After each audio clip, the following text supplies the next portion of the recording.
All right. Well, good morning, everyone. Thank you for attending and being able to log in for this webinar. Again, like Mike said, my apologies due to this COVID. We had to close the office, and we can't have anyone coming in to be able to educate you and bring you up to speed on the things that occur when you become Medicare eligible. But this is pretty much the same seminar PowerPoint that you'll see had you been able to come into our office to our training room and receive the training. So basically the same slides. We did send out email, was the packet of items, informational items that you would have received had you came into the seminar in the office. And we'll go over those a little briefly a little bit later. But for mostly the PowerPoint will go ahead and explain everything, and then I will just answer questions and explain further. Okay. But that's it. We're going to go ahead and move along. Next screen. Okay, so introduction. Mike already introduced himself. As you know, I'm Ish Pena, benefits. I'm one of the assistant benefits manager over the healthcare unit at Sarah. I also do this Medicare transition seminar and other educational items, and I also help plan and pull off the annual health fair. If everybody recalls the big fair event that happens towards the end of October every year, where we have many vendors coming in and meeting and talking and answering questions and so forth. So it's a great time to be had. Hopefully it'll be able to be held this year. We'll have to wait and see how this whole COVID thing plans out. Okay, so we're gonna, during this PowerPoint here, we're gonna go through the Medicare overview. We're gonna talk about SARA and the Medicare Mandate, Medicare, how it works, the Medicare plan options, and then we'll talk briefly about the wellness and disease initiative that we have. And of course, we'll be here to answer some questions, okay? Next screen. Okay, well, who is eligible for Medicare and who's involved? Well, people 65 or older, under 65 if you have a disability, people any age with ESRD or ALS. And so the disability for retirement that Sarah has, as far as someone being disabled, getting a disability retirement, it's going to be totally different criteria for Social Security. So you may have a disabled disability, and if you are under 65 and you've had the disability for over a year, you can contact Social Security in regards to that. And if they deem your disability to be over a certain percentage, however they do their criteria, then they may qualify you for granting you your Medicare early, which is a good thing because that means you could pay pretty much basically nothing for your Medicare plan if you enrolled, depending upon the years of service, into our Kaiser Senior Advantage plan. Okay, Medicare plans are much lower in premium than the non-Medicare plans. Okay, again, that would be Social Security Administration, and of course, they're the overseer of the Center for Medicare and Medicaid Services, also known as CMS. Next screen. And Ish, we do have one comment. It's not so much a question, but we have a comment that says, please include any issues related to sworn retirees as you go along. All righty. Will do. Okay, so currently receiving Social Security. Okay, so if you are currently receiving Social Security benefits, okay, then basically Social Security will automatically enroll you in the Medicare Parts A and B and send you your Medicare card. Now, for those who are not enrolled in Social Security and you're waiting till later on so that you can get a fuller benefit, okay, and you're turning 65, then you still can go ahead and contact Social Security and let them know that you're going to be turning 65 and that you would like to go ahead and get your Medicare Parts A and B. They will go ahead and begin the process and go ahead and grant you your Medicare A and B accordingly. And then what happens is, since you're not getting a Social Security check at the moment for them to deduct what the premiums would be for your Medicare Part B, what they would do is they would bill you quarterly. Okay, so Medicare Part B will be normally deducted from either your Social Security check, or you can talk to Social Security and set it up to where they can direct bill you, like right off of an account or a credit card or something like that, for the Medicare Part B premium. Okay, your Medicare card will be automatically mailed to you if you do fall into that category where you are. already collecting the Social Security benefit. Okay. So no, some retirees or dependents who are disabled may be eligible for Medicare earlier than age 65. That's, I mentioned that earlier. But again, you got to check in with Social Security to see if your disability meets a certain criteria that they have, and they can grant that to you early. Mhm. Next slide. Okay, again, if you're not receiving a Social Security check, okay, then what happens is you still want to contact Social Security to get them your information.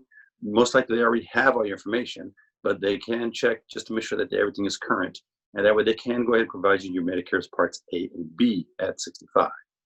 For those that are eligible at 65, we encourage you to begin the following process to enroll at least 90 days prior to your 65th birthday. Basically, it's a 7-month window.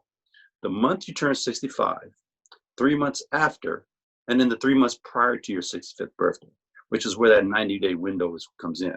And the reason we try to encourage members to start the process at least 3 months prior to their getting their 65th birthday month, to where Medicare would be effective.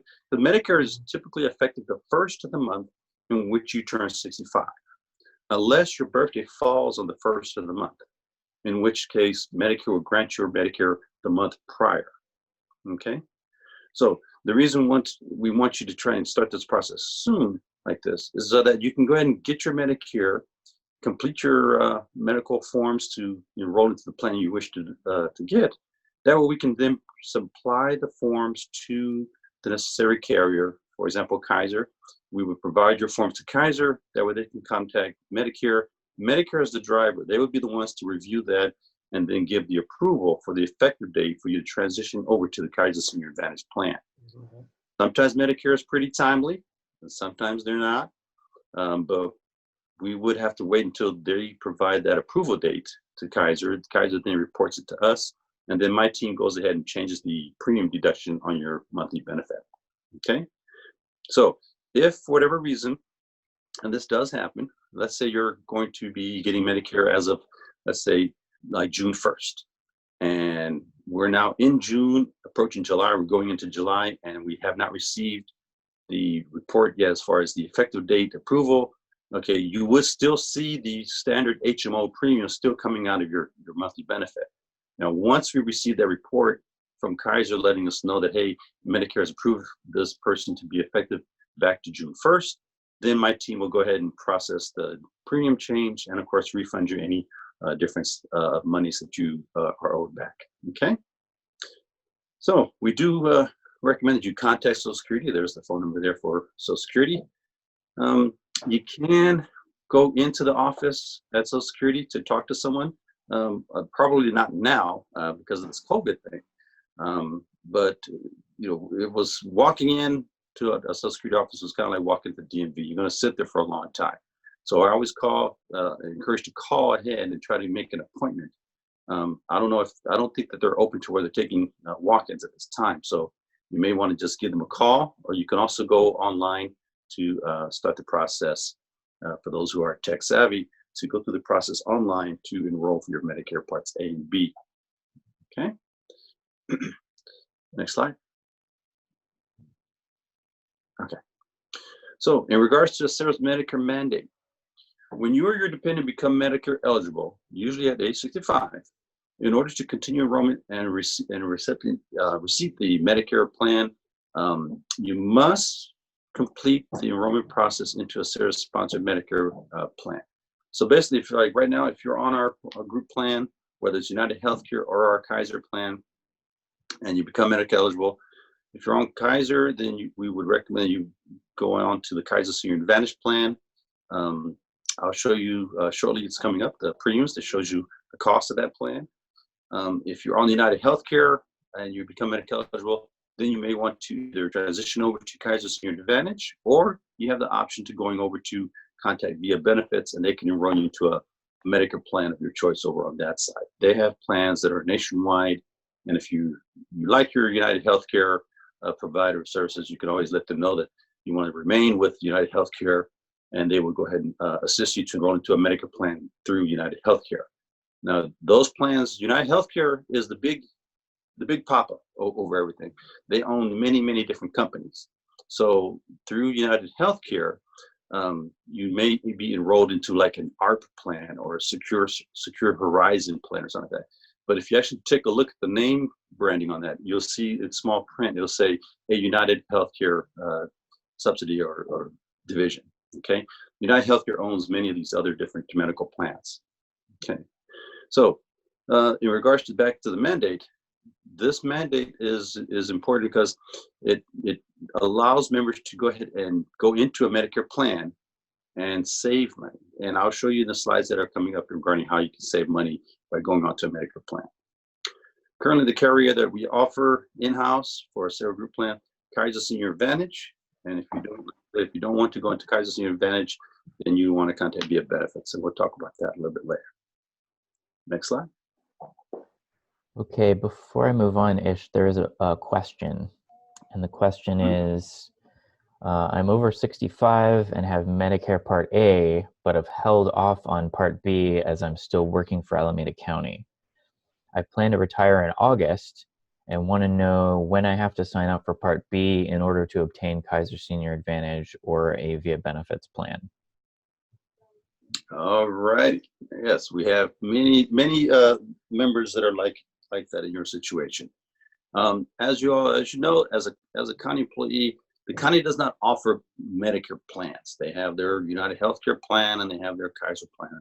So what we recommend is you go ahead and just, as you approach your 60, since you're already past 60, 65, you have your A, be real certain of when you're actually going to be leaving the employment with Alameda County. Okay. So for example, you're saying that you may be leaving and retiring in August. Okay. So depending upon how many paychecks you're going to be issued in August, remember the counties, and depending upon which employer you have, the 2 checks this month pays for next month's coverage. So if you're getting actually 2 checks in August, depending upon the employer you're on, that is going to be paying, the county's still paying for September coverage, which means you would be coming off the employer plan most likely the end of September. So you can go ahead and put in for your Medicare to be granted to you for your Part B, either as of for that September 1st or for that October 1st. We just got to look at the timing as far as what's going on. And when you come for retirement, the counselor can assist you with looking at that and trying to help determine where that would fall for you. The other thing is, because you're still working past 65, Social Security will provide you with a form for you to provide to the Employee Benefits Center. Okay, and what they're going to do is the Employee Benefits Center will fill that form out and they'll sign off on it, indicating that you were on the county's plan and when that your coverage was ending, when you're separated. And the reason that form is so important is because you're past age 65, you do not want to have to pay a penalty for a late enrollment to Medicare because you didn't take your Part B at the time you were first eligible. Okay, so by having that form completed by the Employee Benefits Center, which specifies that you were on the county's plan and that now it's ending, then they can go ahead and waive the late enrollment penalty and grant you your Medicare Part B. Okay, and then of course at that time you'll still be working with us, our counselors here at ACERA, so we can get you onto a Medicare plan and get you your Medicare Part B reimbursement items accordingly. Okay. Now, one thing I want to point out, someone did mention about the sworn employees. Now, there are many employees who were in a safety position. Now, when you go to Social Security, if you are instructed that you must pay a premium for your Part A, okay, because you didn't pay in to Medicare for enough quarters, then what you can do is you can always, if you're looking at going onto our Kaiser plan, you can go ahead and just waive the A and just get Part B. We do have a contract with Kaiser for a Part B only plan for members such as yourselves, okay? And so we can get you onto the Kaiser Senior Advantage plan on the Part B only plan that we have with Kaiser. Now, with this, you want to keep in mind, if you ever decide to relocate out of the service area of our Kaiser plan, and that since it is a Part B only plan, individual plans do require both Part A and B for them to enroll you. So if that was the case, then when you go back to Medicare and let them know that, hey, now I need my Part A because I'm relocating and I'm going to need the A with the B to get onto another plan, they may go ahead and try to assess a penalty for late enrolling.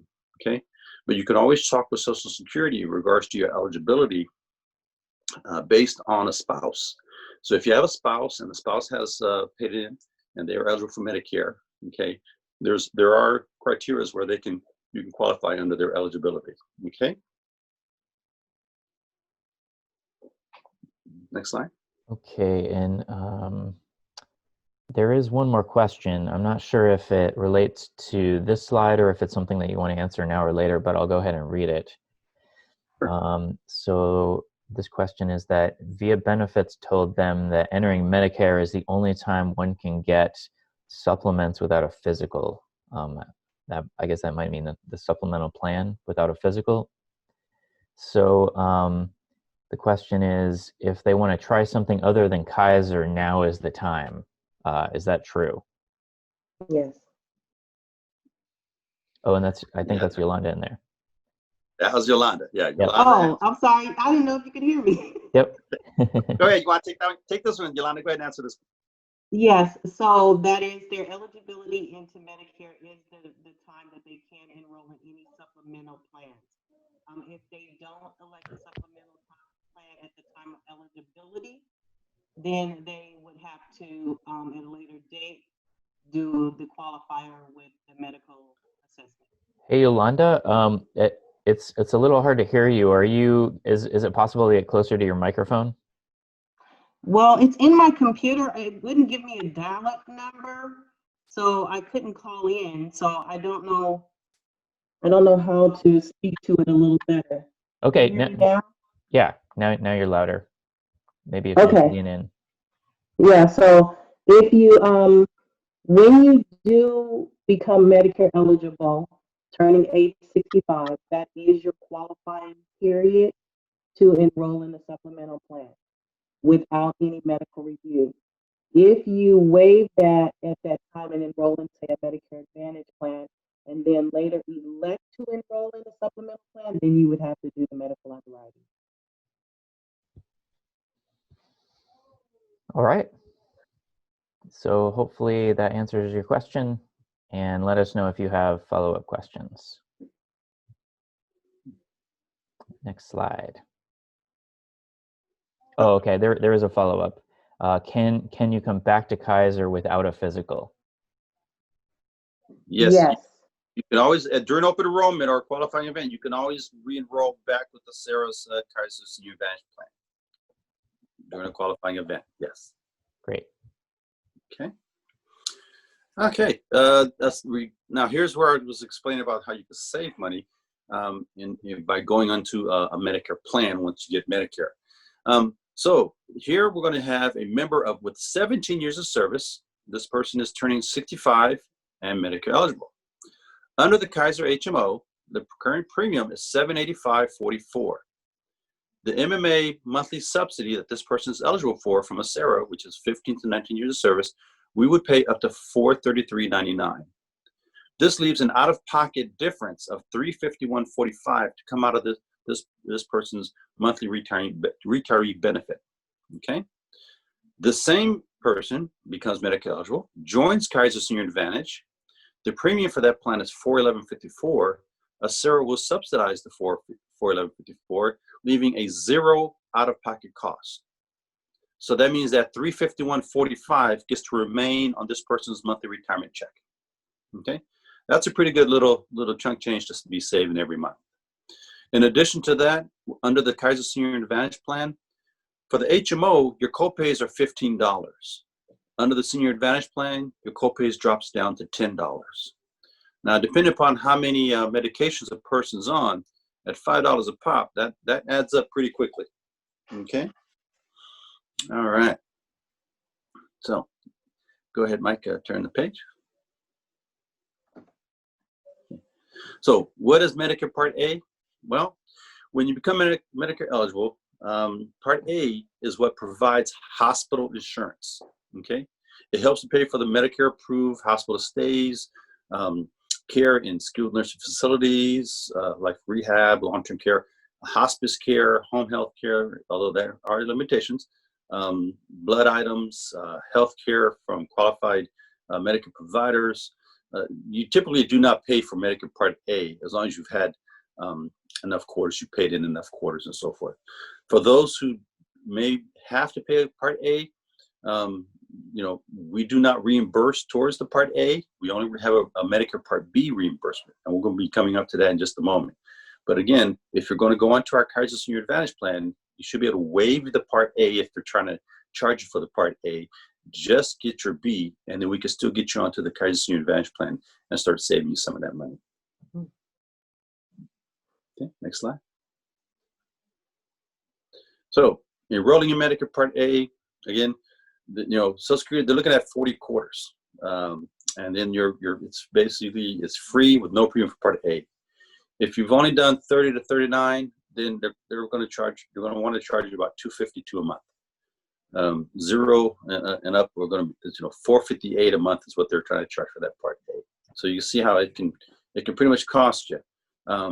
But you'd want to communicate with Social Security if you do have a spouse who may be eligible for Medicare to see if you can be eligible under the spousal criteria. Okay. So for 2020, again, you may pay up to $458 monthly to buy Part A if you don't get it free. Okay. Then there is a late enrollment penalty. Medicare is really good at charging people a late enrollment penalty if you wait too long to try to enroll, which is why we try to get everybody a heads up to get you started at least 90 days, 3 months before you turn 65 and become eligible.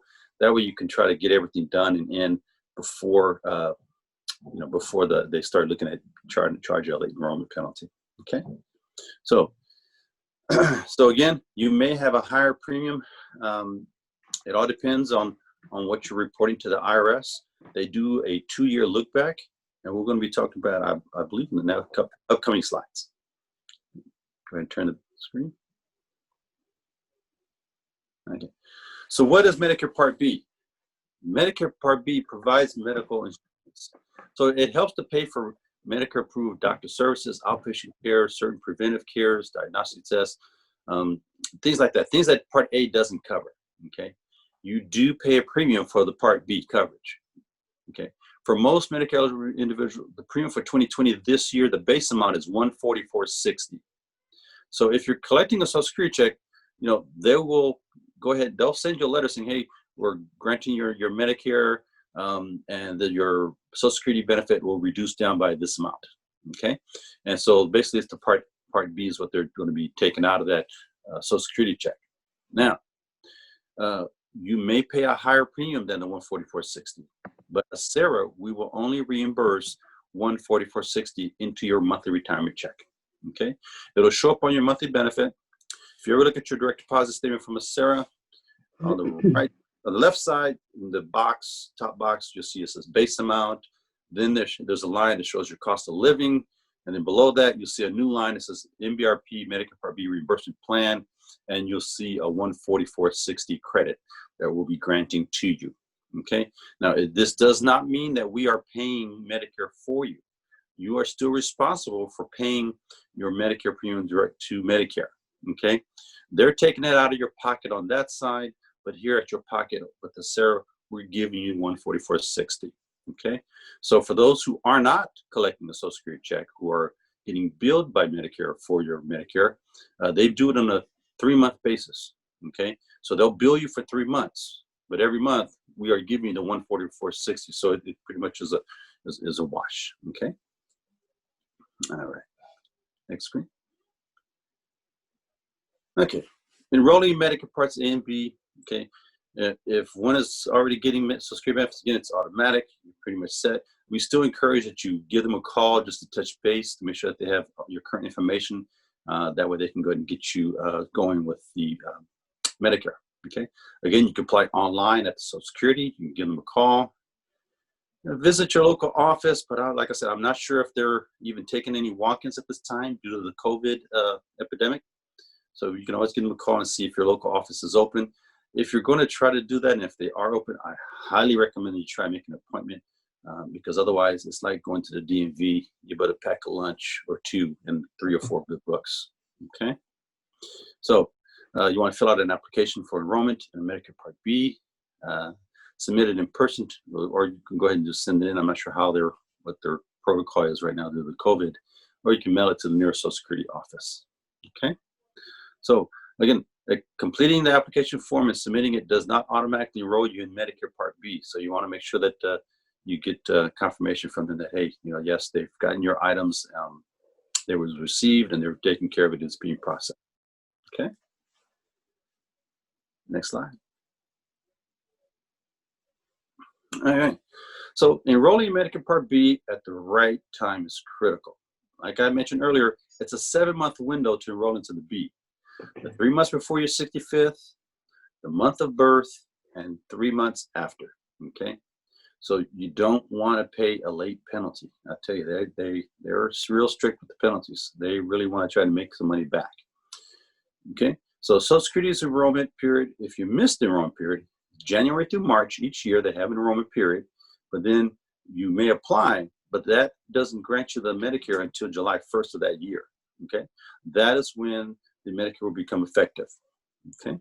There is a lifetime 10% penalty, and that will be for each 12-month period in which one did not enroll in the Medicare Part B. Okay. So if you waited for whatever reason 2 years when you could have gotten your B and then you finally enrolled, that would mean that there'll be 2 years. For 2 years, you'll pay a late enrollment penalty of 10%. Okay. So exception, working aged. What that mean? Earlier, there was a member who said that they're still working. They don't become Medicare eligible till August. They're already past age 65. So they will be eligible for Medicare as soon as they retire in August. So they are exempt from a penalty, provided that that form that Social Security provides to them, they take it to the EBC and have the employer fill that out, that's showing that, yes, this person was an employee and was covered under our group plan. By them completing that form and you turning that back into Social Security will not charge you a penalty. Okay, so that's very important. Next slide. Ish, can I say something about the form? Sure. So right now, due to the COVID-19 issue, Social Security is allowing the retirees to go onto their site and pull down the employer verification form. And due to them knowing that employer groups are oftentimes not at their offices, they're allowing the retirees right now to complete those forms and send them back to Social Security without the employer's verification need. No, that's good news. Yeah, so it's making it easier for the retirees to enroll into Medicare during this time, because their offices are closed, and so it's a little more challenging for the seniors. So the seniors can go to www.socialsecurity.gov and download all the necessary forms to enroll in Medicare. That sounds great. That's really nice of them. And we did get a comment from one of the participants saying that they told them that the office isn't open. Okay. All right. I do have one question, and it's you could probably answer it really quickly. It's when you were speaking of the years of service for the monthly medical allowance, are those years of service all with the same employer, or are they working years in general? Okay.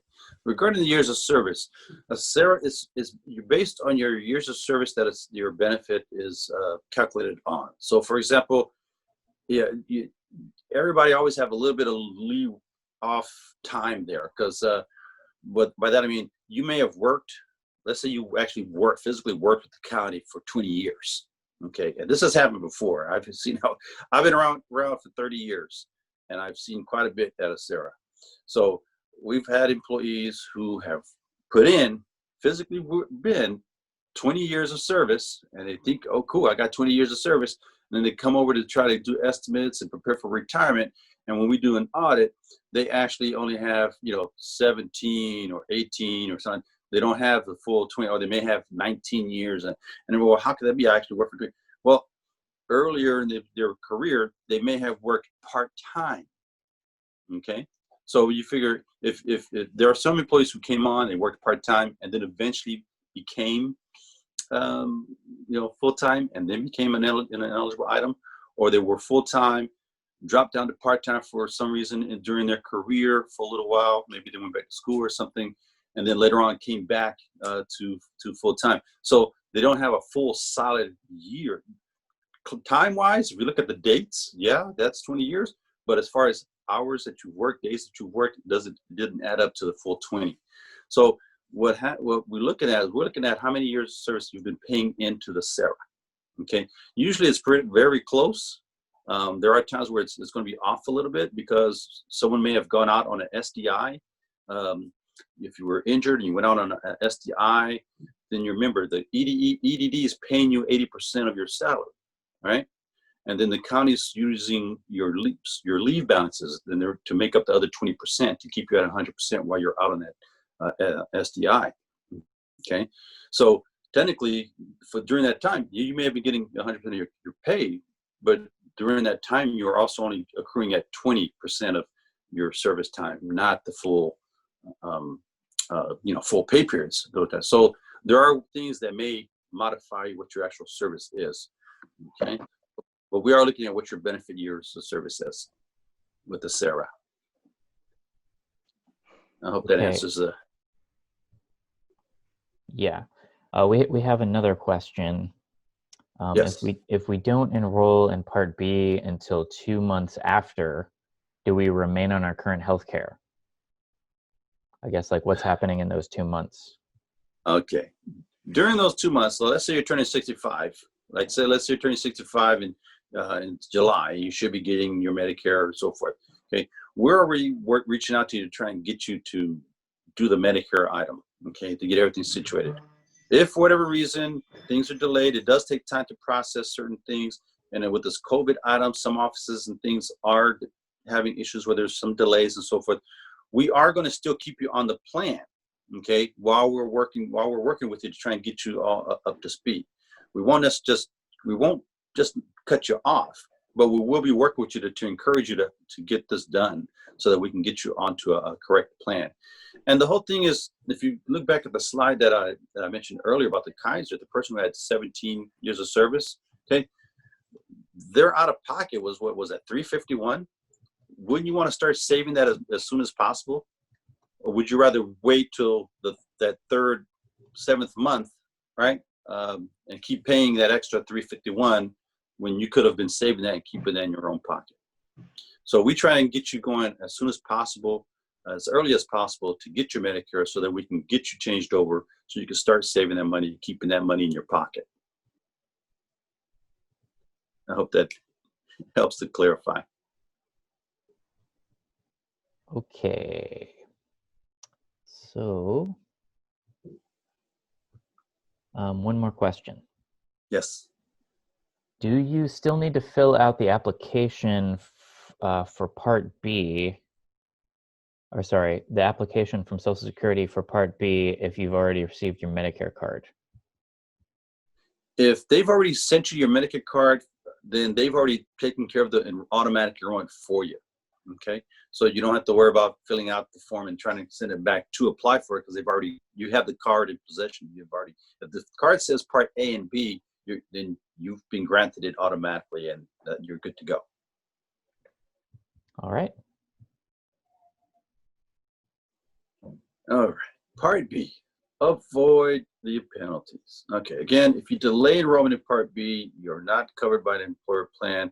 There are several things that can happen. Okay, there's a late enrollment penalty of 10% for each 12-month period that you were not enrolled. Okay, and actually that's a permanent penalty. That's gonna stay. That's not gonna go away. General enrollment, you can enroll, like I said, from January to March 31st each year.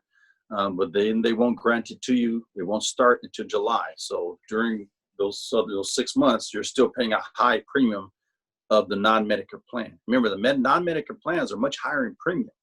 Some of them are pretty substantial high. So the sooner you get your Medicare, the sooner you can get onto a Medicare plan and start paying a reduced premium and save some money. Okay. So to purchase a Medigap or Medigap Advantage plan, you must have Part B, okay? And then the individual side, on the individual plans, they require both A and B. All right. Next slide. Employer plans. We call this the actively working, okay? So usually there's, as long as they have 20 plus employees, and I believe the county does have more than 20 plus full-time employees working for them. So again, there are options. You can delay Part B enrollment, only use your employer plan, okay? Enroll in Part A and B and have both the Medicare and your employer plan, the county's plan you're on. Likely no benefit from this, so I really wouldn't recommend that, because if you're on the employer group plan, if you're on the county's plan, you're on your employer plan, Medicare is going to look at them as primary, okay? And granted, the plan it's a Cadillac plan. It's really good benefits. Medicare is going to look at that as primary and say, oh, no, they're primary. We're not paying any medical bills or services. They need to take care of it.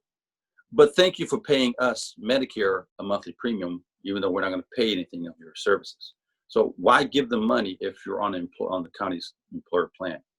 Take the A as long as it's free, and then when you're ready to stop working and retire, you want to contact them and say, okay, I'm going to stop working, I'm going to retire, I'm going to need my Part B. That way they can grant you your Part B, and as you come over to Sarah, we can go ahead and get you all set up for the Medicare plan, okay?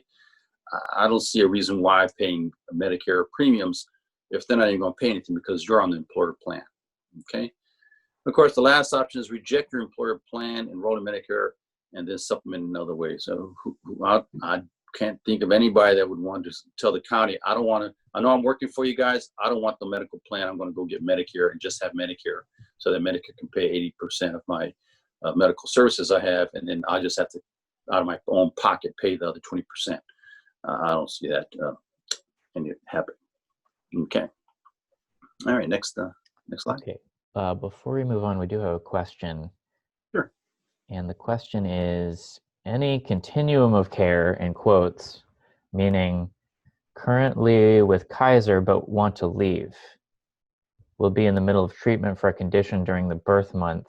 Is there any way to remain with Kaiser only for the rest of treatment? Okay. Yes, this is called, it's not necessarily a remaining with Kaiser.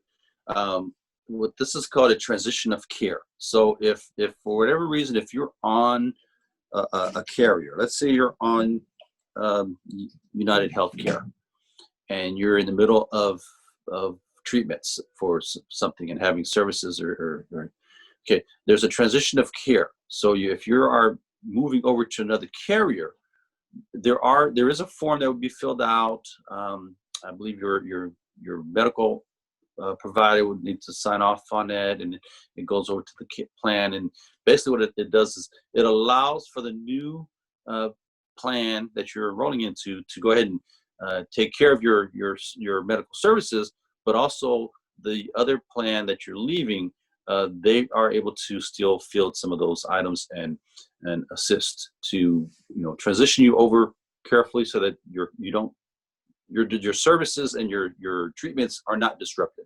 It's called transition of care.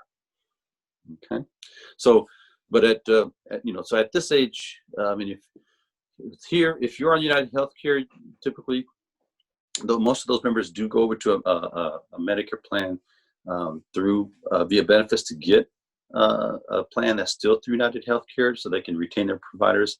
Others who want to go ahead and save money because their KIPSA plan will be covered, then they go ahead and go on to the Kaiser Senior Advantage plan. Okay.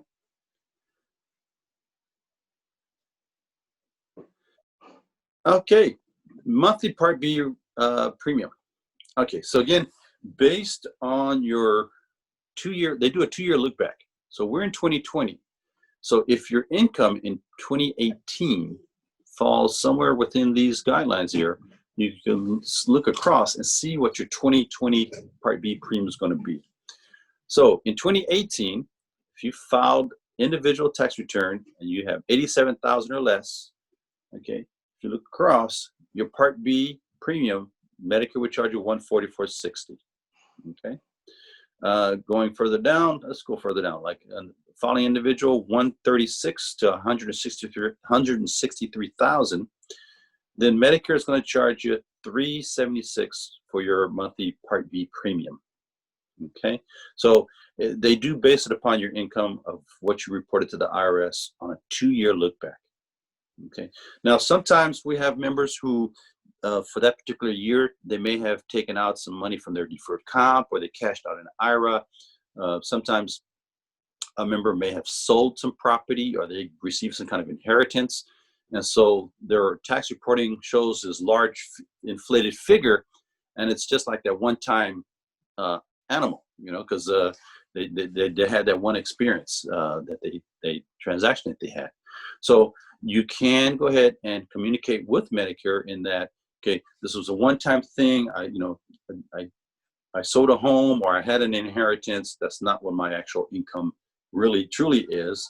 And then they can go ahead and review it. And then they do modify, and they may lower it down, they may raise it up. So you can communicate with them regarding your situation as far as what was actually reported and how it was reported for the tax income. Okay. Next slide. Okay, the Part B reimbursement plan. Okay, so this is a benefit plan. This is a benefit that we provide to our retiree members. Okay, it's only for the retiree member, unfortunately, not for dependents. So basically, what it is for 2020, we've gotten the board to approve $144.60, which is that base amount for Medicare Part B. Okay, so to qualify, you have to have at least 10 years of service, okay, or a service-connected disability, and we can go ahead and grant you your $144.60 onto your retirement check. You simply provide us with the form. It's a quick little form. It's basically your name and address is marked that you enclosed the copy of your Medicare card, or you've applied for your Medicare, and then sign the form, submit that form in. Of course, provide proof of enrollment in Medicare Part B. Typically what we expect to get a copy of the Medicare card that shows you have Part B, okay? And then enrollment in the MBRP commences once we have both the form and your supporting documentation. Then we can go ahead and activate the reimbursement. We try to keep a track on some of the members, because they'll provide us the MBRP reimbursement form, and yet they have not received their Medicare card yet. So they're waiting for it, and then they finally get it, and they forget to send us the copy of the card, so we don't have any proof, and so we can't activate the $144.60. Now you want to keep in mind, because this is not a retroactive benefit. So as soon as you get your card, you want to make sure you get us a copy of it, so that we can go ahead and make sure that we activate the $144.60 and start giving you that every month. Okay. Again, enrollment is not automatic. If eligible, you must complete the Medicare Part B reimbursement application form to receive the reimbursement and submit the proof. Okay. Enrollment in an ACERA medical plan is not required. Okay. So we have plenty of members who have retired through another agency, or they may have their medical plan through their spouse or another employer that they've gone through, and that's fine. This Medicare Part B reimbursement is a years of service benefit. It is not tied to the medical plans. You do not have to be enrolled in an ACERA plan to be eligible for this. Okay, so as long as you have 10 years of service or a service-connected disability, you submit the forms and a copy of the card, we can activate the $144.60 right onto your retirement check every month. Okay. All right, Next and slide. we have a question. Sure. The question is, I will turn 65 this October 2020, and I intend to retire. Okay, so it's going to turn 65 at the end of October, so October 29th. Intends to retire November 30th, 2020. Should I apply for both Plan A and Plan B by July 2020? Well, if you're going to stop working in October, then you would want to apply closer to when you're going to stop working. That way they can go ahead and see that, okay, you're on your employer plan and you're going to come off the employer plan because you're working, so you need to get your Medicare granted to you. And that's provided, I take it you're already over 65, or you're so as long as you communicate with Social Security that, hey, I'm going to stop working at the end of October, I'm going to need my Medicare because I'm going to come off my employer plan. They'll go ahead and get the process going and get you your Medicare stuff so that at the time for retirement, we can go ahead and assist you to get into a Medicare plan and get you your reimbursement accordingly. Now that's assuming the person is still working. If they're what if they're already retired? If you're already retired, well, if they're retired, well, you mean them? Like if they're already an SARA retiree and they're going to turn 65 in October. Oh, no. They did say they intend to retire November 30th. Never mind. Yeah. Okay. Forget Well, what I mean, said. they could be a deferred member. They could have already stopped working and maybe working somewhere else, but they're finally going to apply for their SARA benefit in November. Then, yeah, you want to make sure that you reach out if you're eligible for Medicare already. You want to reach out and get your Medicare so that you can have it. So that when you come to retirement, we can grant you your Medicare Part B reimbursement, and we can assist you to get into a Medicare plan.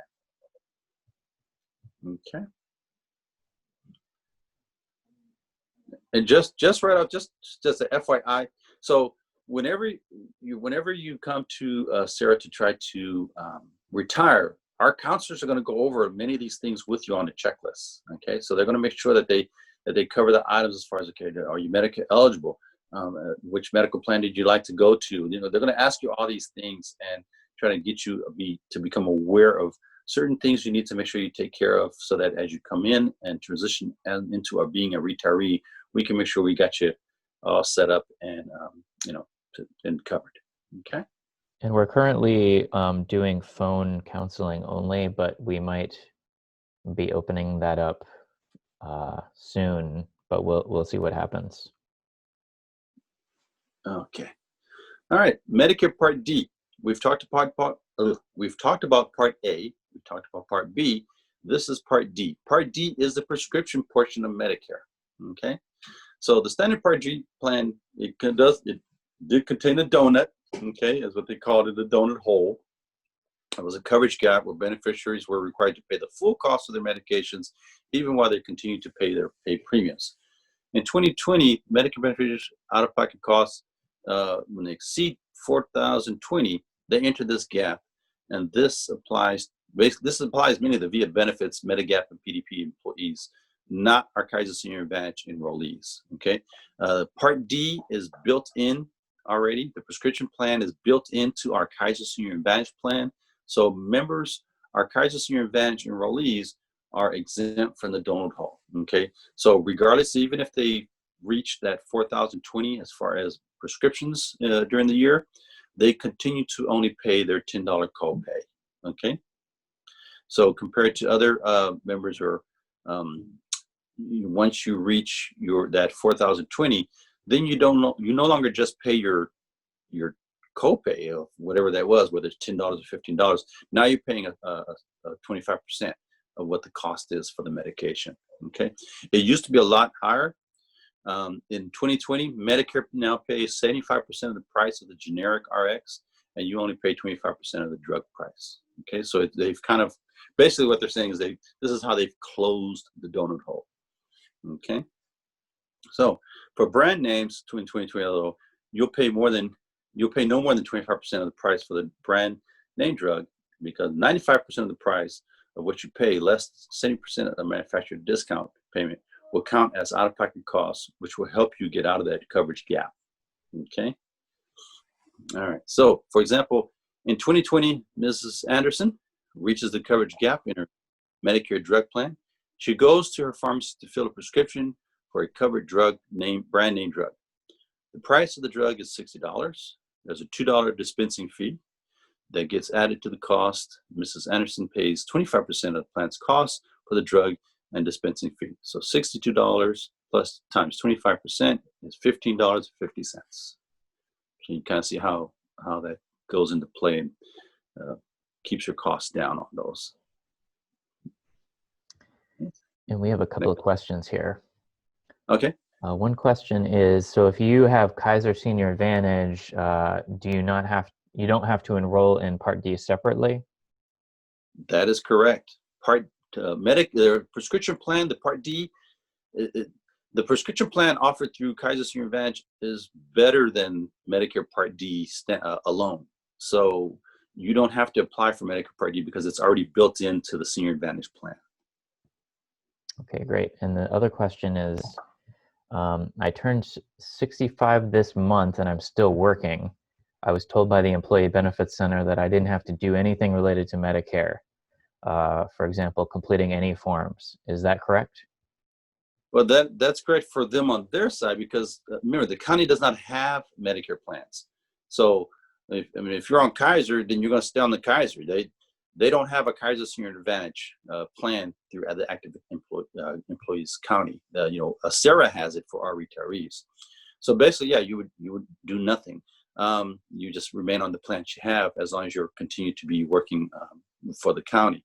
What we would recommend is you can always contact Social Security and let them know that, hey, I'm eligible for my Medicare. However, I'm still working and I'm on my employer plan. So I only want my Part A. Okay. So that way they can go ahead and grant you your Part A since there's no premium for it. Okay. And then the B, you can waive until you are ready to stop working. And then when you're going to come off the employer plan at that time, then you want to make sure you contact Social Security to have them grant you your B because you're going to stop working. They will go ahead and grant you your B at that time. And then we can, you'll be working, of course, with our Sarah counselors to help you, remind you to do that so that we can transition you over to a correct plan.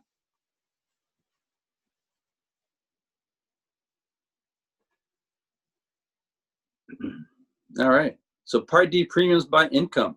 Again, they're using that sliding scale, and they're looking at your IRS reportings. So for Part D, okay, even if you're on a prescription drug plan, okay, let's say you jump onto Senior Advantage with us, and that already has the prescription Part D in it, okay. Depending upon your income, you may still be charged for a Part D monthly adjustment by Medicare. Okay. Mm-hmm. Same thing if you went over to Via Benefits and you're enrolled into a supplement plan over there, through them. Okay. They're also going to enroll you into a prescription drug plan so you can make sure you have your prescriptions covered. However, based on your income that you report to the IRS, and as you can see the chart here, and it's a 2-year look back. For example, the first file individual tax return 87,000 or less. Okay, that person there's no adjustment if you look to the far right. You go further down. Let's say the next one above 87,000 to 109,000. Okay, then that person will have a $12.20 plus your plan premium. So you're already paying your premium for your prescription drug plan to your whatever carrier you're enrolled in. But Medicare is going to charge you an additional $12.20 as an IRMA. Okay, that's an income-related monthly adjustment that they charge. Okay, it's not a premium for you to have the Part D. It's basically like a penalty because you're making over a certain dollar amount. It's just something that they came up with to be able to make more money off of us when the time comes. Okay, and as you can see going down, the higher your income, or if you're filing joint, your penalty for your IRMA can be pretty substantial. It goes up, the jumps right there, as you can see. Okay, now again, we don't reimburse for this. Okay, we have a Part B reimbursement, but we do not have a Part D reimbursement. Okay, so next slide. All right, so types of Medicare plans. All right, there's 2 types of Medicare plans. There's the Medicare Advantage plans, and then there's the Medigap or supplement plans. The Medicare Advantage plans are plans where you have a primary physician. Okay, so you would have to go see that primary physician, and that primary physician would then go ahead and be able to give you a referral to go see a specialist. Okay, whereas on a Medigap plan or supplement plan, you're not assigned, your Medicare is not assigned to that medical group or that, that's your primary doctor. You retain the power over your Medicare. Okay, so because of that, there's no primary doctor. You can go see any doctor nationwide as long as that doctor takes Medicare. So, for example, we're here in California. Hopefully, most of us may be here in California.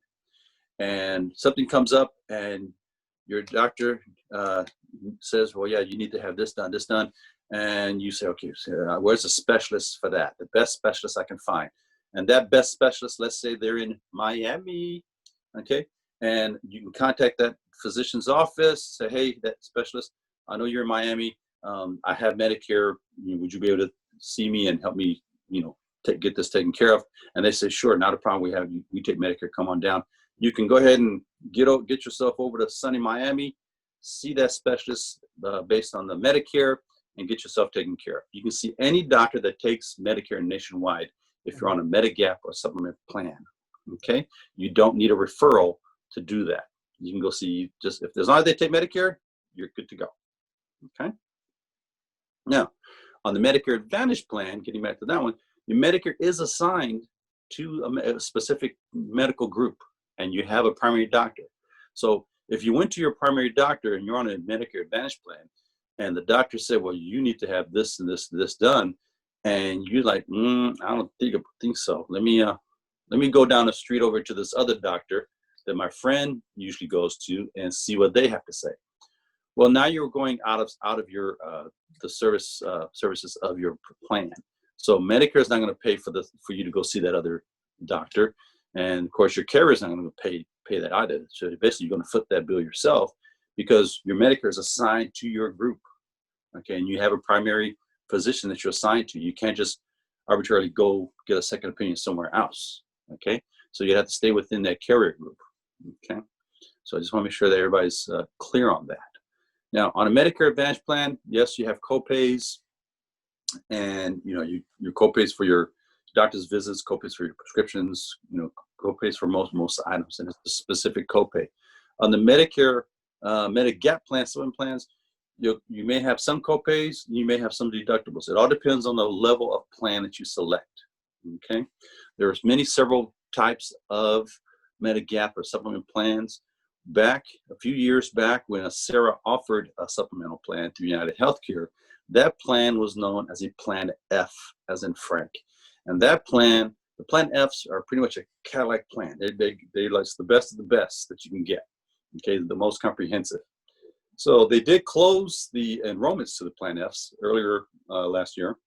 Mm-hmm. So, but you are able to still get into a supplement plan that is very similar to the Plan F was. That way you can still have really rich benefits. And so when you go to the supplement plans, they're all pretty much the same. Okay, depending upon what you're getting. So you may go for like a plan in, okay, a supplement plan. Well, for example, HealthNet might offer a plan in, and it'd be one premium. Anthem Blue Cross may offer the exact same plan in, and the premium's a lot higher. And you may wonder, well, why is it? This one must be better because it's a higher premium. No, it's not that it's better. It's just that carrier chooses to charge higher for that particular plan. So a plan in is a plan in, a plan L is a plan L. They're the same. It's just a matter of what the carrier is deciding to charge for that. And some of the variances as far as the premiums could be because of the service area where they're stationed. So they're doing businesses in some areas where other carriers choose not to do businesses because it's not as heavily populated, so they may not get as much enrollment. So otherwise, if they're in an area where they're trying to compete with other carriers, then of course they're going to lower their premiums down to try to capture you to come to them instead of going to the other guys. Okay. All right. Next slide. All right. So, all right. Sarah-sponsored medical plans, non-vested benefits is what these are, which means they are not guaranteed. Okay. And remember, the only thing that's guaranteed to anybody is your monthly benefit and, of course, the annual cost of living, and that's based on the CPI index here in the Bay Area. But oops. Okay. So these are the plans we have. Not Medicare. We have Kaiser HMO, United Healthcare Signature Value HMO, United Healthcare Signature Value Advantage, which is also an HMO. Then once you become Medicare eligible, we either have Senior Kaiser Senior Advantage, or you can contact via benefits to a medical plan over there of your choosing. Okay. Right now we have We have close to 2,000 employee retirees enrolled in over 256 different plans through VIA Benefits nationwide. So they have quite a few plans that you can select from. Okay.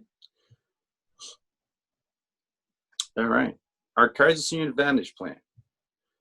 Okay. As long as you have Medicare, okay, then you can enroll into this plan. This plan is only for California residents only. We do know that, yes, there is Kaiser in other states. So if you happen to relocate to another state and you're in a Kaiser area over there, like Hawaii or Georgia or Oregon, then you can go ahead, you should be able to go ahead and apply, as long as you're residing in their service area, you can apply for their Kaiser Senior Advantage. They're in that area, in that other state, and then you would contact VIA Benefits in regards to, hey, I'm a SARA retiree, I've enrolled in Senior Advantage, I need to opt in for my health reimbursement account, okay? But these Kaisers in other states are not part of a SARA's contract, so they will not be on your monthly benefit as far as us being able to do deductions to pay for that premium. The plan that we have is only in California, okay? You must reside in the service area of the plan itself.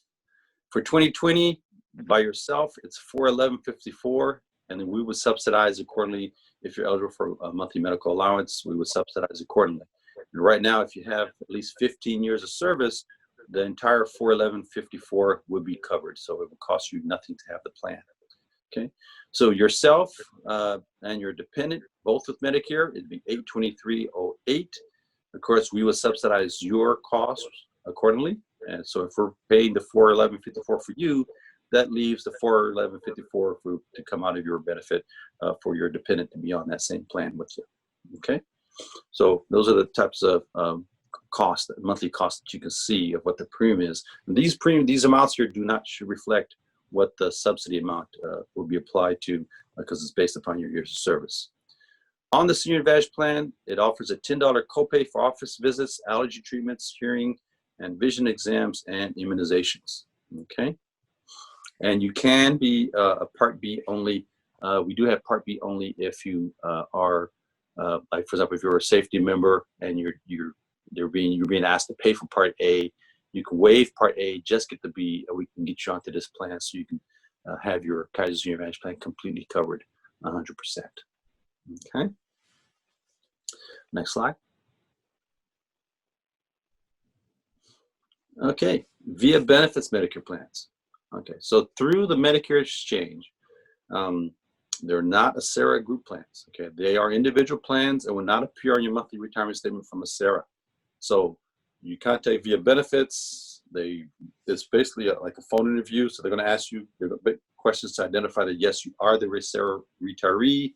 They're going to ask you a lot of questions. When you do speak with them, we do encourage that you have all your medication and a list of who your doctors currently are.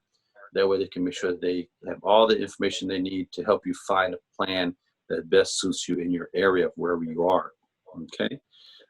It does take, I've heard about it, it's about like an hour and a half conversation on the phone while they go through everything with you, and they also help to get you enrolled into a plan.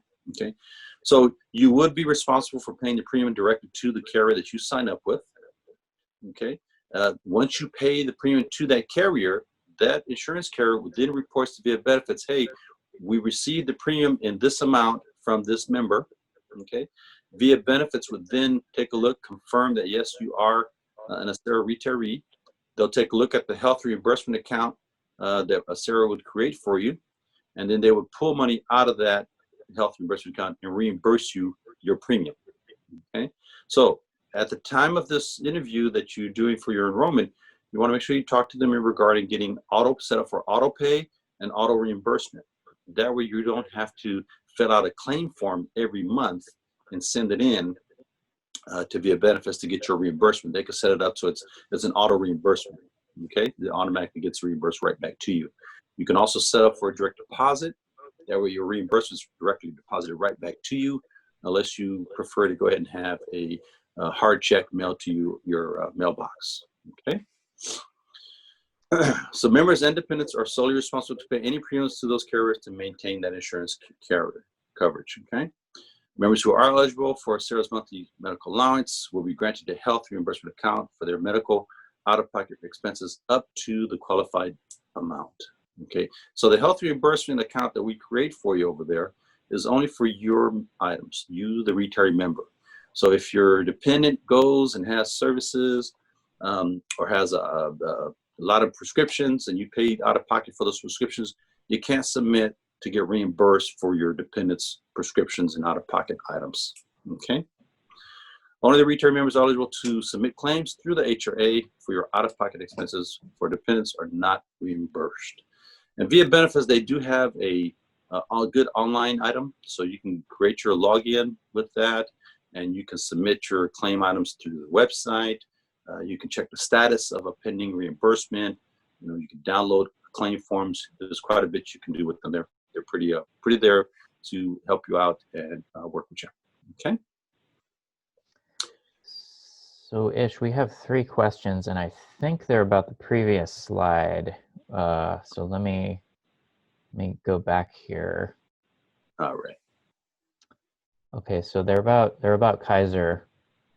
The first question is, I'm a retired county employee with Kaiser Senior Advantage. My wife recently enrolled with Medicare and is under CalPERS, so it's the state retirement system. How do the two work together? How do the two work together? Okay, so you're on our Senior Advantage plan, and your spouse has just got Medicare, but her coverage is through CalPERS. So I'm trying to understand. So do you also have them on your coverage here with us?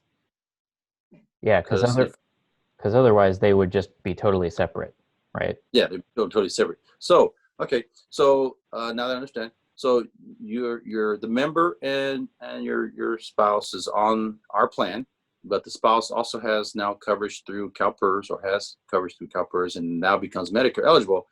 What happens is Medicare can only have one plan in their system. So instead of having double covered, now that you have Medicare, that kind of comes to a stop.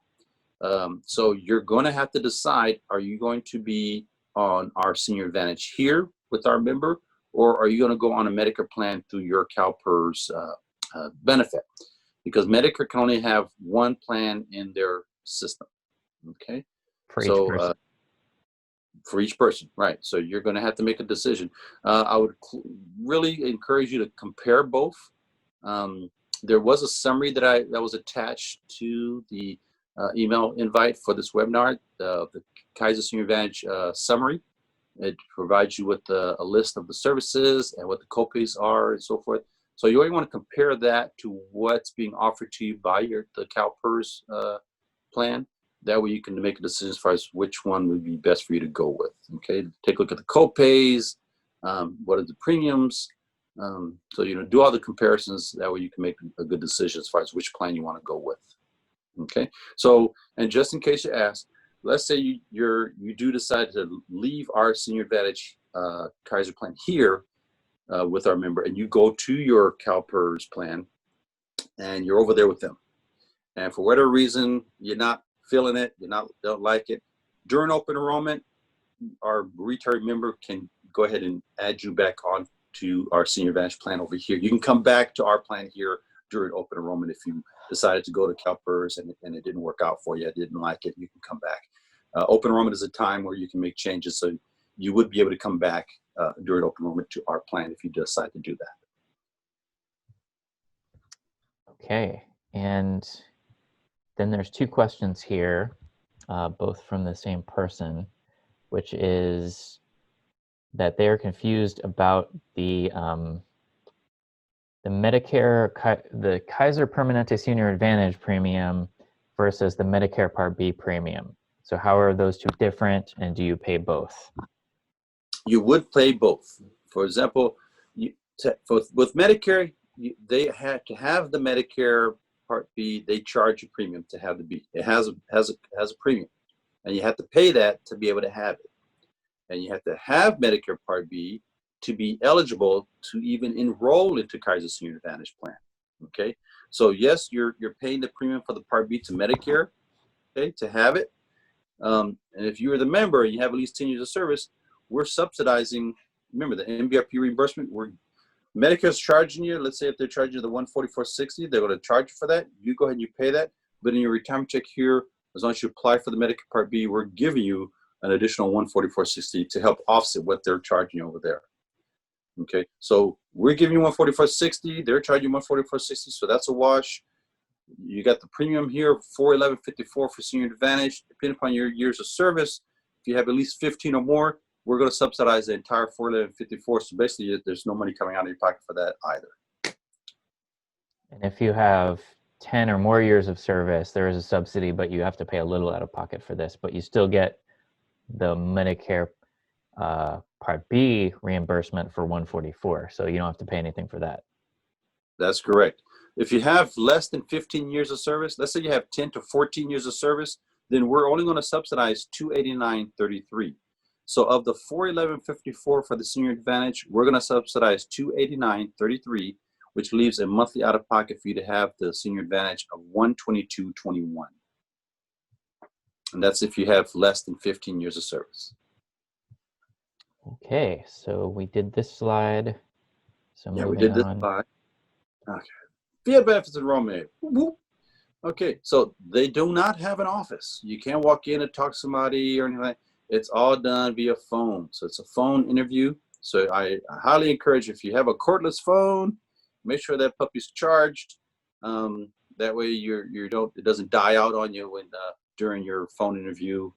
It typically takes about anywhere from an hour to hour and a half to go through everything. And they answer all your questions, and they try to make sure that you fully understand what's available and this and that. So make sure if you got a cordless phone, that it is fully charged when you make that call. Okay. Carriers require both Parts A and B. These are individual plans over there, so they do require A and B because they do want to get paid for whatever services that they render. Most Medicare Advantage plans have Part D built into it. So, and that's something you'll be going over with the representative from VA Benefits at the time of enrollment. So they'll be able to let you know that this plan, it's a Medicare Advantage plan, but it does not have Part D. It's going, you have to order something like that separately, and they can also assist you with that. But for the most part, the Medicare Advantage plans do have the Part D built into it. Okay. Medigap supplemental plans are medical only, so you'll need to enroll in the Part D prescription plan. So at the time that you speak with VA Benefits representative and they help to enroll you to a Medigap or supplement plan, they will also enroll you into a Part D prescription plan. Okay. A licensed benefits advisor will go over plans available in your area because they do look and see where you reside. Plans are nationwide, which is a great thing for this because a lot of our members, they tend to travel. They may reside here in California, and then they travel vacations. They may go stay where the weather's warm during a certain time of year and come back. They may go stay and visit the grandkids or family members and without a worry that, okay, if I get sick or injured, do I have to find a specific doctor? No, your plan's nationwide, so no matter where you are, you can seek services and get taken care of. Okay. Reimbursement available for retirees out-of-pocket medical expenses. Again, your medical, your prescription drug premiums, prescription copays, deductibles, and medical necessary costs are reimbursable through the reimbursement account that Sarah creates for you when you go to VA Benefits. Okay. You can set up auto pay. You can get direct deposit. It's also available so that you don't have to worry about the postman coming and delivering you that. Reimbursement for the current plan year must be claimed by March 31st of the following year. It's kind of a tier benefit. We provide so much funds for you, and what you use during the year, come December, if December 31st, whatever you haven't utilized for the year, it zeroes out. Because come January 1st, it's a brand new year. You get your max amount renews again. Okay. Now, let's say you're already in January, and you remember, I didn't send in a claim for what I had done in beginning of December. Okay. Well, it's okay. You still have till March 31st to submit for any out-of-pocket claim item that you had for that prior year. still get, as long as you had a balance for that year, and you submit the claim, they should be able to still go ahead and reimburse you for that. Okay, but you got to get that submitted in prior to March 31st. And I do recommend don't wait right until March 30th to try to submit things, because remember, this is a nationwide company, and so they have many other clients also. So, and plus you don't want you to, if you happen to send something and it gets delayed by the post office and it doesn't get there, there's a lot of things that variables that can happen. So you want to make sure you submit your stuff earlier than waiting till right at the last 12th hour to submit things in for that deadline. Okay. Online health reimbursement account tracking and status updates. It's a very good tool that they have. Again, you can go to your VIA benefits and you can create your login. You're able to check on the status of a reimbursement, track stuff, download claims, things like that. So you can also check what your balance is as far as how much left I have in my health reimbursement account. We do have some members who, who will use up all of their premiums, on the front, towards the front portion of the year, okay, because they're large, they've got lots of medications. For the most part, not everybody that has the health reimbursement account uses all the funds that we put in there. Okay, there's always just to be a balance left over. And no, for those who are watching the monies from Sarah, no, VIA benefits does not get to keep whatever's left over in there. And no, we don't get to cash you out what your balance was and send it to you. It's only for medical items. Okay, so the funds are always with Sarah in an Sarah account. What happens is when VIA benefits gets a claim item from you, they see the amount, they have access to be able to communicate with the Sarah, saying, okay, this member has a claim for this amount. Boom, the money gets forwarded, and then they turn around and pay you out your claim. Okay, so they don't get to keep the money if you still have a balance. So I have a lot of members who get all upset and say, oh, I still had a balance. I don't want VIA benefits to keep this money. It's money from a Sarah. I said, no, they don't get to keep the money. It's always with the Sarah. So you don't have to worry about that. And again, like I said, come January 1st, boom, your benefit amount resets and you're back up to your max amount allowed according to your years of service. Okay. All right, and we have a question regarding the Kaiser Senior Advantage Plan. Does the Kaiser Senior Advantage Plan cover you when you're sick while traveling?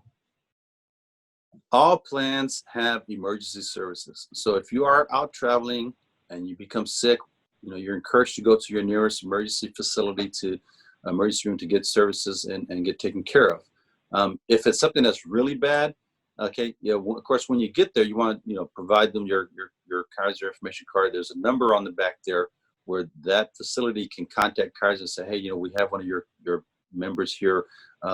We need to treat them for this and this, and they'll communicate with Kaiser and work out the details. Typically, what happens if it's something that's really bad, then they will go ahead and work that out with Kaiser, and then of course once you're stable, the idea is that you would be transferred to a Kaiser facility so that Kaiser can continue your care. Depending upon where you are, for example, I had a member who traveled overseas on vacation and got injured. Okay, so overseas medical stuff is extremely inexpensive compared to here in the U.S. I tell you. So they had to pay that bill to that doctor to patch up their leg. So they had fallen off of some climbing stuff that they had injured their leg. So they had to pay for the services, hold on to the receipt, and when they return back, they can submit that over to Kaiser, and Kaiser will go ahead and take care of the bill accordingly. Okay, but that was when they went overseas. But basically, for coverages, you have emergency services, regardless, wherever you're traveling. Okay, so but you do want to make contact with your carrier. There's a phone number on your ID cards that you would call and say, hey, I'm over here, and this is what happened, and I'm in this facility, this and this, and you can coordinate accordingly with the facility.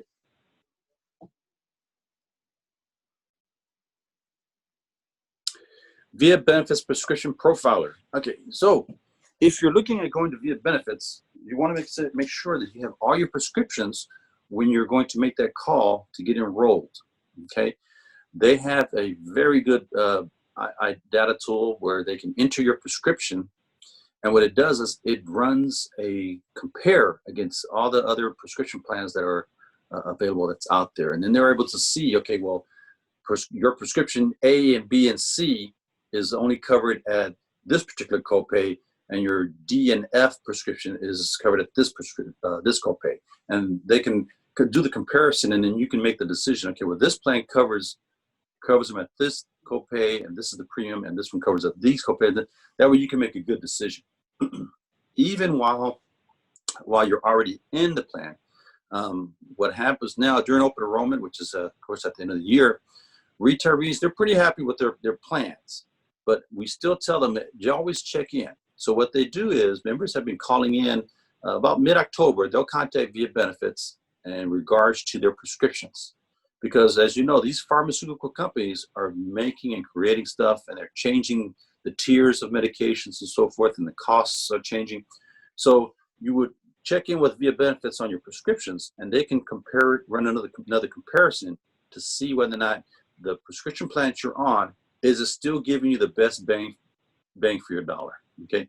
Is there another prescription plan that may give you a lower copay at a lower premium? So they'll be able to do the comparison and let you know, and then you can decide if you want to switch over to a different prescription drug plan, okay? So that's always good to do, in mid-October, to check in if you are going to go over to Via Benefits. Open enrollment, fun time. Okay, so your annual opportunity to change your plan and so forth is during open enrollment. You can change your medical, dental, or vision plans with the SARA. You can add or remove dependents or cancel medical coverage, dental, vision. Retirees with 10 or more years of service must remain enrolled in dental and vision plans, as it's fully subsidized. So you can't turn it off. Even if you have coverage elsewhere, we get this all the time. Well, I got better coverage for dental and vision through my other employer. I say, okay, that's fine. You can go ahead and stay with them, but you're still going to be on our SARA's dental and vision plan because it's mandated for all retirees with 10 plus years to have it. We're paying for it. It's not going to cost you anything. So whether you use it or not, it's fine. It's always good to let the other dental plan know that you have our plan. That way they can coordinate and try to make sure they cover what they can accordingly.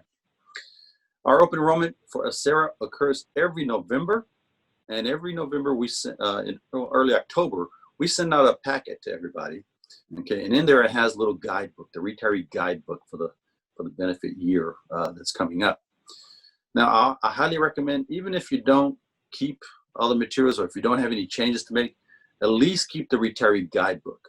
Okay, the guidebook has an enormous amount of information and resources. It has all the premiums, it has plan comparisons, it tells you what's new, all this stuff. It has links and websites that you can visit. And on the back cover of the book, it even has the group plans, the group numbers, the 800 numbers, the customer service numbers, websites, lots of information on this guidebook. I highly recommend that you at least keep the guidebook. Okay, so elections made during SARA's open enrollment period do become effective February 1st of the following year. So our open enrollment is the entire month of November. Any changes or submissions that you provide to us during that month become effective February 1st the following year. Okay, so and you should see the deductions change on your end of January payment that provides February coverage. Via Benefits open enrollment occurs from October 15th through December 7th, with the elections becoming effective January 1st of the following year, okay?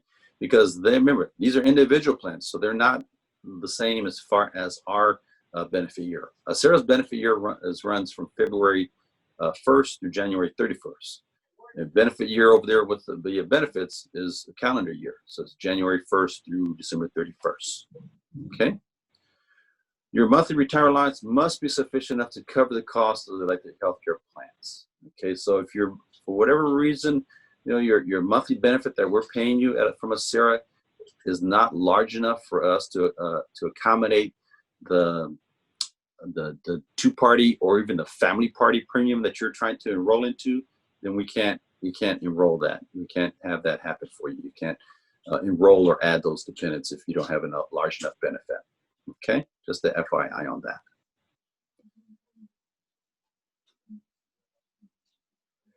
Okay, and this is the monthly allowance that we do apply. So as you can see, the top chart, the monthly medical allowance, MMA, and also pre-65s for HRA. In 2020, as long as you have a 20 or more years of service, the monthly max is $578.65. 15 to 19.9 is $433.99. Less than 15 years, but more than 10 is $289.33. And if you have less than 10 years of service, then we subsidize nothing. Now, when you become Medicare eligible and you go to the Medicare exchange, if you have 20 or more years, we subsidize, well, we provide into the HRA $443.28 a month, $332.46 or $21.64. Okay, so those are what we put in for your reimbursements over if you went over to the reimbursement for via benefits and you're Medicare eligible. Okay, qualifying events. Okay, there are certain times outside of open enrollment that things do happen. Okay, a loss of coverage is known as a qualifying event. It allows us to go ahead and add you onto a plan or add a dependent or this and that. So we have plenty of members who are enrolled through their spouse or another employer, and all of a sudden the employer stops offering benefits, or the spouse or the other plan, that you're on, they decide to stop working and retire, so you're losing coverage. So now you can go ahead, that's a qualifying event. You can come over and let us know, hey, we're going to lose coverage over here, and we can go and get you taken care of to get you into a plan. Relocating out of the service area of your plan, that's also a qualifying event. And it happens. Members, you're so happy with retirement, you find that beautiful cottage house or the beach house, you move over there, you buy it, you move in, and stuff like that. And then finally you go to use services because you're not feeling well, and you find out that, what happened? I don't have coverage. But again, what the problem is that a lot of members, they relocate and they don't send us an address change form. So at Acera, we still think you're right here close by. In actuality, you're over in a nice sunny area somewhere else in another state somewhere. And so now there's a disturbance with the coverage. So if you are going to relocate, make sure you check in with us, provide us with the addresses and so forth, so that we can check to see if it's still going to be good for your medical plan, and then to let you know that. And then you can go ahead and make a decision as far as which plan you want to switch over to if you need to do that. Of course, we have the annual open enrollment. Becoming Medicare eligible is a qualifying event also. You become Medicare eligible, then of course you would be asked to go ahead and transition over to the plan. And we are monitoring our members as far as our age-in 65s. So if you're becoming 65, coming up like July or August, of course, this is one of the reasons why we're trying to reach out to you now to get you aware of this so that you can start making your choices. You're probably getting a truckload of junk mail. Everybody's trying to get you to sign up for something that they're trying to offer. Sign up for us. We'll give you this duffel bag and this and this. It's a lot of times, a lot of the offers that they provide to you is too good to be true, and it's because they are too good to be true, because a lot of them aren't really what you think. So you're on our plan. You don't have to worry about all this junk mail that's coming. Just mainly watch for your the envelope that comes from Medicare or Social Security, okay, that will have your Medicare card. You want to contact us in regards to any changes that you're looking to do with the plan. We would be reaching out to you or your dependent in regards to, hey, we understand you're going to be turning 65. We're going to need you to transition. These are the plans that we got to offer for you. So this is what we're doing here today. Okay, so we are watching to try and see if we can catch you to help you transition to a good plan. Okay, and of course, marriage is a qualifying event. You have 30 days from any qualifying event to add a dependent. Okay. All right. Next. Okay, we have a question. Sure. What happens if your monthly retirement allowance doesn't cover the premiums for Part B and Part D premiums? Part B and Part D premiums. Okay, so well, the Part D, we don't have anything to do with Part D at Acera. We have a Part B reimbursement that we have, but we don't cover the premiums for those. Those are, you're responsible for taking care of those premiums if Medicare is charging you for those. So I really don't know how to explain that. The That one only there. the only rule that we have is that your retirement allowance has to be large enough to be able to cover the premium of the plan, one of our plans that you're enrolling in order to be able to enroll in it. Yeah. So for example, the Kaiser Senior Advantage plan this year is $411.54. Okay. So if your benefit is only $400, then we can't deduct $411, even though we're going to subsidize $411. So we'd have you can't get onto that plan. So let's say you're only getting $600 a month from us, and you're on a Senior Advantage, and you need to add your dependent because your dependent is becoming Medicare eligible. Well, the cost for them would be on Senior Advantage would be $411. So $411 for you, $411 for them. That's $822.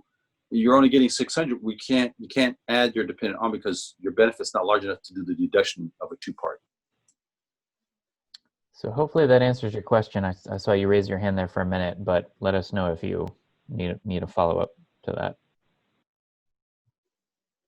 Okay, wait. So she does have her hand raised. So let me go ahead and allow. Oh, did I get the right person? Okay.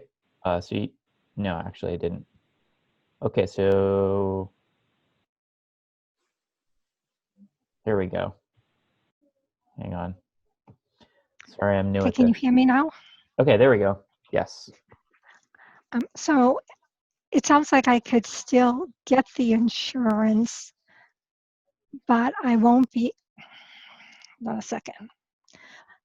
But I'll have to pay out of pocket, but then get reimbursed for the amount that I will get under, because I've worked between 10 and 15 years. Okay, so yeah, so which plan would you look at going to? Probably one of the VIA plans. Okay, so as long as you have with the 10 to 15 years of service, like whatever like you said, you had between 10 and 15 years of service, you would be you go ahead and contact VIA Benefits. They would enroll you into a plan, okay, and then they would also help to get you all set up for reimbursement. And so the 10 to 14, that's that $200. If I can take a look at that real quick, what was that amount on that?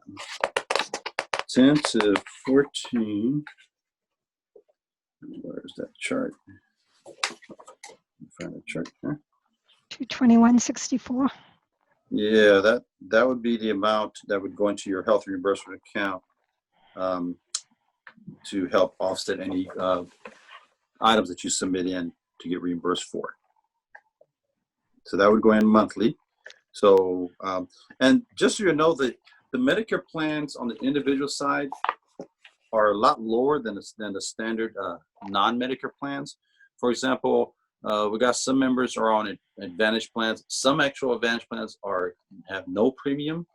Others have a low premium of anywhere from like $48 on up to like $89 or something like that. Supplemental plans or Medigap plans, I've seen them running anywhere from like $129 as high as $378. It all depends upon which, like I said, which carrier you're selecting and which division or what type of plan you're actually trying to enroll in over there. And the VIA benefit specialist will be able to answer your questions and help you find a plan that what type of plan you're actually looking for, along with what the premiums are, so you can get a good selection of a plan. Okay, thank you. You're welcome. Okay, all right, special note. So again, premiums for the medical, dental, vision coverage are based on the plan and the coverage level you select, and your monthly retirement allowance must be sufficient to cover that selected plan premium costs. So we must be able to, it must be large enough for us to do the deduction for us to be able to keep you on that particular plan. Okay. All right. Again, it's so funny that once we set up a retiree with direct deposit, it's like they vanish. So so if you do relocate out of the service area, if you're looking at moving somewhere, finding that other dream home or getaway place, don't forget to check in with us so we can make sure that the health plan you're on is going to be still able to maintain your health in that area. Okay, and if not, then we'll be able to say, okay, yeah, that's not going to carry over to where you're going, but you're going to have to make a change in the plan. So these are the plans you want to try to look into, and this is what you need to do. Okay, so again, when relocating, it is critical that you look into the coverage area of your current plan. Reach out to us, we can help you with that.